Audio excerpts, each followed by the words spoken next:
இந்த மாதம் 18ஆம் தேதி அன்று மலவிளை ஜெப வீடு வழியாக பஸ்ஸில் போன போது ஒரு நபரை பார்த்து நாங்கள் நலம் விசாரித்துக் கொண்டோம்.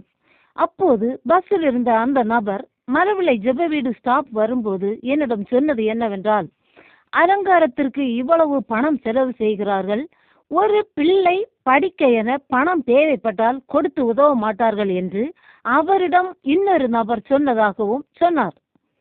அப்போது நான், ஜோயல் ஐயா ஏற்கனவே பண்டிகை கொண்டாட ஆயத்தமா என கேட்டு பிரசங்கம் பண்ணிவிட்டார். ஆனால் கூட இருக்கிறவர்கள் தான் நாங்கள் இவ்வளவு ரூபாய் செலவு செய்தோம், இன்னின்ன இடங்களில் செய்ததை விட அதிகமாக செய்து அலங்கரித்தோம் என்று பெருமை அடிக்கிறார்கள்.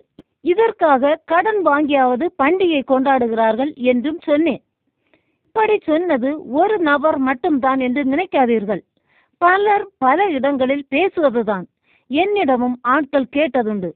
அதற்கு அப்போது கள்ள நியாயங்கள் கூறி நானும் புரட்டி இருக்கிறேன். இப்போது விஷயங்கள் புரிந்ததால் தெளிவாக பேசுகிறேன்.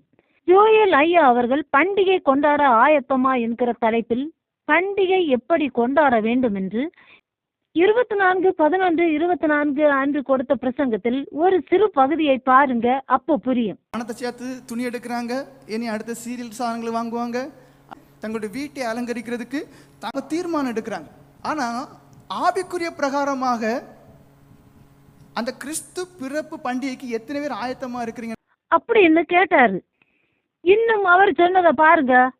நீ எல்லாம் வச்சுட்டு எவ்வளவு குதூகலம் கொண்டாடுறியோ அந்த அளவுக்கு ஈக்குவலுக்கு அந்த மக்களுக்கு கொடு, தேவன் உங்க பண்டிகையில பிரியப்படுவார். இதை கேட்ட களிமண் மூளைகளுக்கு ஜோயல் ஐயா இப்படி சொன்னதாவது தரைக்குள்ள ஏறுமா? எந்த அளவுக்கு நீ செலவு பண்ணி உன் குடும்பத்தை சந்தோஷப்படுத்துறியோ அதுக்கு பாதியாவது நீ என்ன செய்ய தெரியுமா? கொடு கொடு கொடு கொடு கொடு. உள்ள அதாவது ஏதோ நீங்க சாதிச்சது போல ஒரு சந்தோஷம் இருக்கும். இப்படி ஜோயல் ஐயா சொல்லிட்டு இதையும் சொன்னாரு பாருங்க. பண்டிகை எப்படி கொண்டாடணும்? ஆண்டவராகிய இயேசு கிறிஸ்து தேவாலயத்துக்கு போனார். போறதுக்கு முன்னாடி ஏழைகளை பார்த்து முடியாதவர்களுக்கு உதவி பண்ணிட்டு திரும்ப தான் எங்க போறாரு? பண்டிகை போறாரு. இப்படி ஏழைகளுக்கு உதவி செய்துவிட்டு பண்டிகை கொண்டாடணும் தான் சொன்னாரு.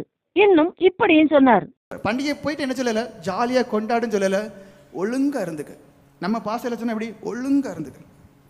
இனி பாவம் செய்தா தப்பிக்கிட மாட்டா, பிழைச்சிக்கிட மாட்டா. அப்படியே வார்ன் பண்றார், எச்சரித்தார் எச்சரித்தார். இப்படி தெளிவாக போதனை கொடுத்தும் கிறிஸ்துமஸ் அலங்காரம் என்று நிலைமைக்கு மிஞ்சி போய் விடுகிறவர்களிடம் நீங்கள் ஏழைகளுக்கு உதவவில்லையே என்று கேள்வி கேட்டால், ஐயா எங்களுக்கு தேவையான எச்சரிப்பின் சுவிசேஷம் சொல்லுவதுதான், நாங்கள் தான் சொன்னால் கேட்பதில்லை என்று தங்கள் குற்றத்தை ஒத்துக்கொள்வார்களா? இல்லையே.